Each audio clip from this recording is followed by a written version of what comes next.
तो यार, अब तक हमने एनिमेज में हीरोज को डीमंस के खिलाफ लड़ते हुए देखा है और यहाँ तक ओरा फार्मिंग करते हुए भी देखा है। पर अब वक्त आ गया है कि हम कुछ नया देखें, कुछ अलग देखें। मैं आप सभी के सामने रिप्रेजेंट करता हूँ कॉक ओरा फार्मिंग। हाँ, ये सुनने में जितना अजीब लगता है ये उतना ही ज्यादा खास है, क्योंकि इस एनिमे में काफी खूबसूरती से हम अपने रूस्टर को यहाँ पर डीमंस के खिलाफ लड़ता हुआ देखेंगे।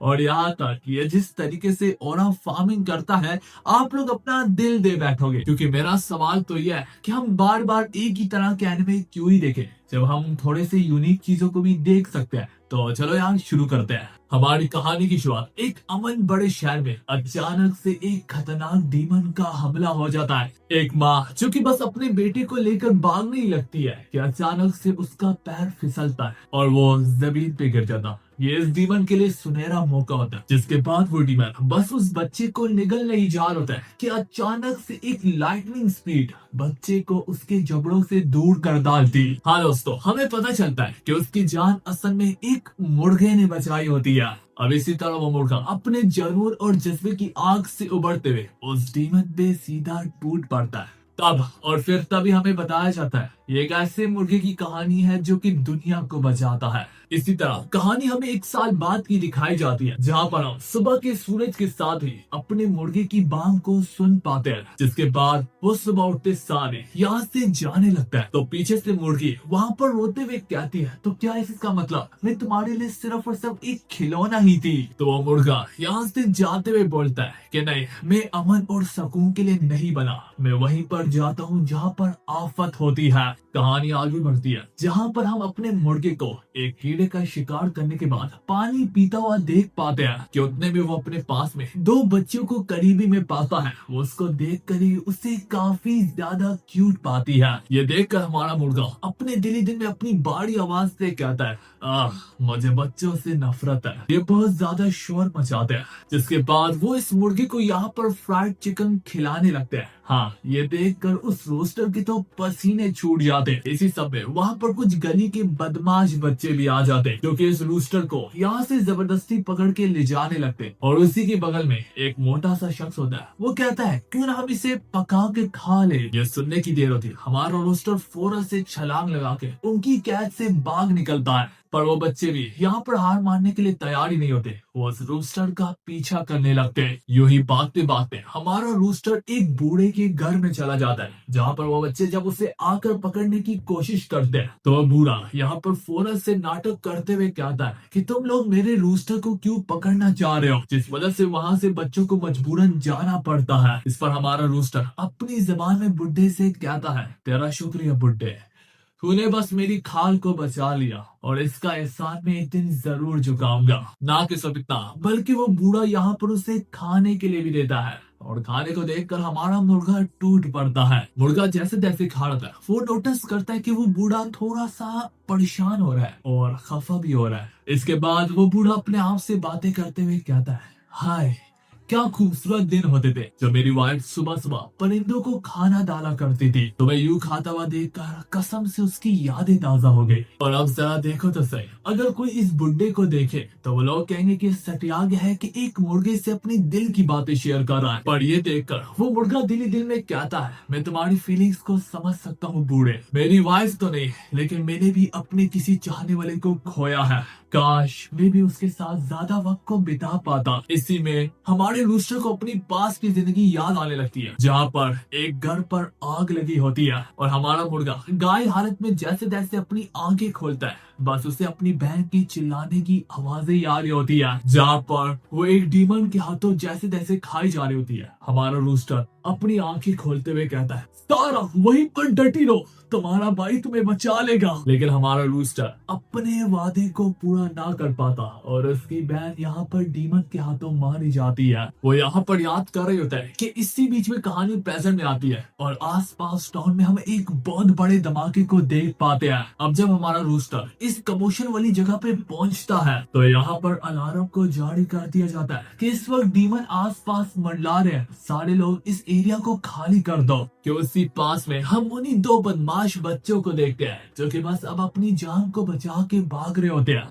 एज यूजुअल एक बार फिर से मोटे का पैर फिसलता है और वो यहीं पर गिर जाता। बस वो डीमन भी अब उस मोटे को कच्चा चबाने लगता कि यहाँ पर ओल्ड मैन सबसे पहले उसकी मदद के लिए आगे बढ़ता है, जो देखकर हमारे रूस्टर से भी अब रहा ना जाता। वो डीमन अब उस ओल्ड मैन समेत ही उस बच्चे को कुचलने लगता है। इससे पहले पहले हमारा रूस्टर अपनी कातलाना स्पीड से उसके हाथ को वहीं पर डिफ्लेक्ट कर देता, जो देखकर वहाँ पर डीमन समेत सारे लोग चौंक जाते हैं कि एक रूस्टर के अंदर इतनी बड़ी ताकत। वो मुर्गा अब जैसे जैसे उस डीमन की ओर बढ़ होता है, वो डीमन उस पर बार बार लगातार अपना वार करता चला जा रहा होता है मेरे भाई लोगों, कि देखते देखते वो रूस्टर इतनी बड़ी स्पीड पकड़ लेता है जिसे देखकर वो डीमन भी अपने सर को पकड़ के बैठ जाता। इन्हीं सब में रूस्टर जब अपना सबसे पहला वार करता है तो वो अपनी चुंज को सीधा उसकी आंख में मारकर उसकी आंख को ही घायल कर देता।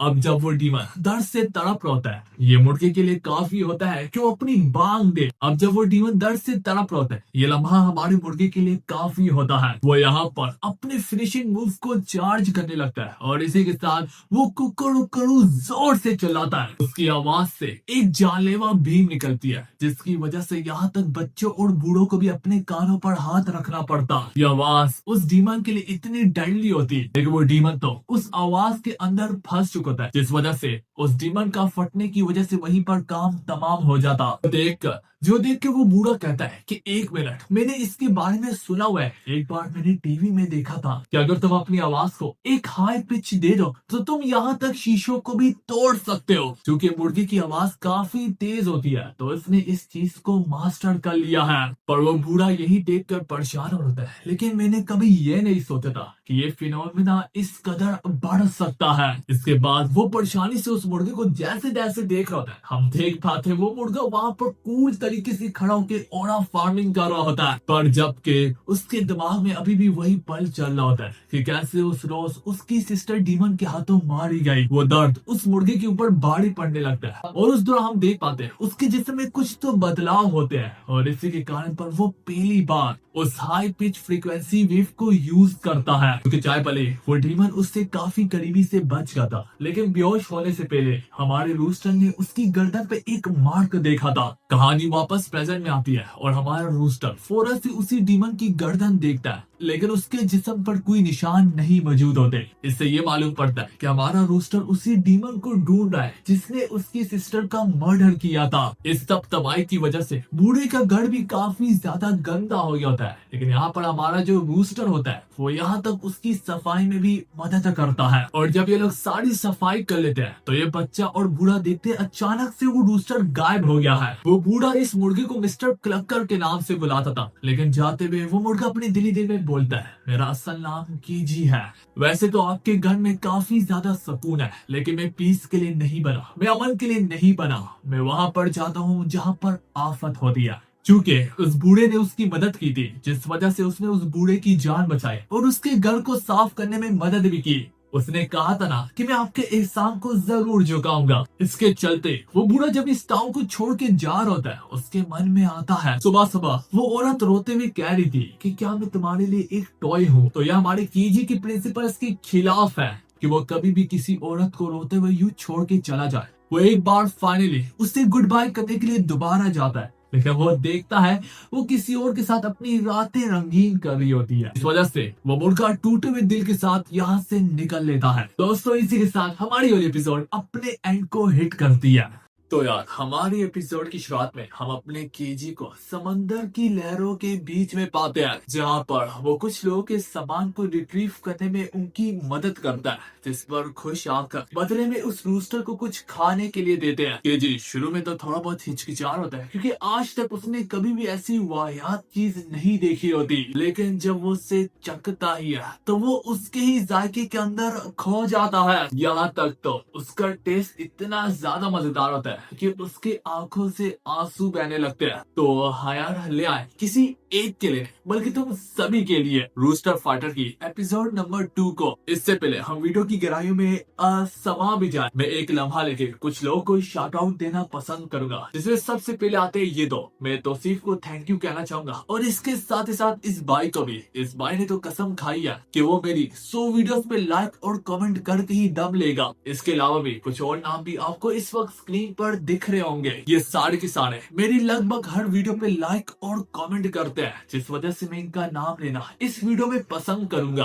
तो चलो यार, अपनी कहानी की तरफ वापस आते हैं। तभी कहानी यहाँ पर यूसुफ नामी एक शख्स पर जाती है, जो कि पास में बैठ के चिक्स वगैरह को सेल कर रहा होता है। और किसी वजह से हमारी एक पूकी चिक्स तो उस पर इसको लेकर यहाँ तक चेयरिंग भी कर रही होती है, जिस पर बाकी फेलो उसे बुली करते हुए कहते हैं कि तुम पागल हो गई हो, तुम उससे चेयर कर रही हो, जबकि वो हमें यहाँ पर बेचकर पैसे कमा रहा है। पर जो हमारी पूकी चिक होती है, इससे मैं पूकी ही बिलोंग, वो यहाँ पर बोलती है मुझे इससे फर्क नहीं पड़ता, वो दिल का काफी ज्यादा काइंड हार्टेड है, जिस वजह से मैं उसे चेयर कर रही हूँ। पर ये सुनकर वो बाकी चूजे उसे और भी ज्यादा पीटने लगते हैं। वहीं पर कुछ लड़कियों की नजर इन चिक्स वगैरह पे पड़ती है, पर वो यहाँ पर यूसुफ की लुक्स को देखकर उससे चूजे बाय नहीं करते। घर पहुँच के वो काफी प्यार से इन चिक्स वगैरह को खाना देता है। पर वहीं पर एज यूजुअल हम अपने पूकी चिक्स को देख पाते हैं, जिससे बाकी चूजे यहाँ तक खाने भी नहीं देते। जो सब नोटिस करके यूसुफ उसे अकेले में एक साइड पर खाना देता है और खाना डालते वक्त यूसुफ उससे बोलता है तुम ज्यादा खाओ और बड़े होके मजबूत बनो। एक बार फिर से यूसुफ की काइंडनेस हमारी पूकी के दिल पर छू जाती। फारग होकर यूसुफ यहाँ पर बैठकर एक नोबल सी फिल्म देखने लगता है, जिसमें मेन कैरेक्टर काफी ज्यादा स्ट्रॉन्ग होने के बावजूद भी दिल का काफी ज्यादा अच्छा होता है। और यहाँ तक वो पूकी चिक भी इस फिल्म को देख रही होती है। वो देखते हुए कहती है कि इसका मेन कैरेक्टर तो बिल्कुल हमारे पाप्स की तरह है, ना कि समिता बल्कि उस मेन कैरेक्टर के पीछे याकूजा का टैटू भी बना होता है। ये देखकर वो चिक फौरन से नोटिस करती है यही सेम टैटू यहाँ तक उसकी पॉप के बैक पर भी है। इसका ये मतलब है यही चीज तो यहाँ तक पॉप भी देखकर हैरान हो जाता है कि ये चिक्स तो यहाँ तक समझ भी पा रही है उसे। तो यहाँ पर हमारा पूकी चिक अपनी पीठ करते हुए कहता है कि उसकी कमर पे भी कुछ अनोखा बना दिया जा रहा है, जिससे उससे भी मोडालिटी मिले। उसे यूज जिद करता हुआ देखकर पॉप समझ जाता है कि वो पूकी क्या जिद करने का बोल लिया है। तो वो यहाँ पर मार्को को उठा के उस चिक के पीठ पीछे लिख देता ऑनर एंड ड्यूटी। हाँ दोस्तों, वो स्पेशल लोगो उसके पीछे देता है, जिसका मतलब है अपने ओनर और अपनी ड्यूटी के लिए किसी भी हद तक जाने के लिए तैयार रहना। कहानी अगले दिन पर जाती है और अगली बार चिक्स उससे और भी ज्यादा बुली कर होते हैं, क्योंकि उसके पीठ पीछे जो लिखा होता है उस वजह से। पर उस रोज यहाँ पर हमारी पूगी अपने पॉप्स को जख्मी हालत में पाती है और उसके दोस्त ने उसकी यहाँ तक इस हालत में घर पहुँचने में मदद की होती है। यहाँ पर हमें क्लियर किया जाता है हमारा जो यस्सु है उसने याकूजा गैंग से लोन लिया हुआ है और वो खुद भी एक लो लेवल मेंबर है, जिस वजह से उसे लोन किसी भी हालत में चुकाना पड़ेगा, क्योंकि उसे लोन चुकाने में देर हो गई होती है। पॉप कहता भी है मैं तो इस बात पर खुश हूँ कि याकूजा ने मेरे साथ ज्यादा सख्ती नहीं की। हाँ दोस्तों, याकूजा इससे भी ज्यादा सख्त है। कई बार तो वो लोन चुकाने के लिए इनके दिल और फेफड़े भी निकाल लेते हैं। तभी उसका आने की उससे बोलता है तुम फिक्र मत करो, मैं एक बिजनेस खोल रहा हूँ, अगर तुम उस बिजनेस में मेरी मदद करोगे तो मैं तुम्हारी मदद करूंगा बदले में तुम्हारे लोगों को झुकाने में। ये देखकर पॉप की आंखों में आंसू आ जाते हैं कि लोग मेरी लुक्स की वजह से मुझसे नफरत करते हैं, लेकिन आने तुम अभी भी मेरी मदद कर रहे हो। जो सब देखकर हमारी पूकी की जान में जान आती है कि वो शख्स जो भी है अब वो उसकी पॉप की मदद करने वाला है। पर यहाँ पर हम नोटिस करते हैं कि हमारे पॉप के पीछे एक डीमन मार्क ग्रो हो रहा है। इसका ये मतलब है कि वो स्ट्रेस ले रहा है, और जब ह्यूमंस के नेगेटिव इमोशन बढ़ जाते हैं तो वो इस एनिमे में डीमन की फॉर्म ले लेते हैं। कहानी अगले दिन पे जाती है, जहाँ पर कुछ अनजान लोग यस्सु के घर पे आते हैं और वो यस्सु के सामने लोन एप्लीकेशन को रखते हुए कहते हैं कि तुमने इस पर साइन किया था,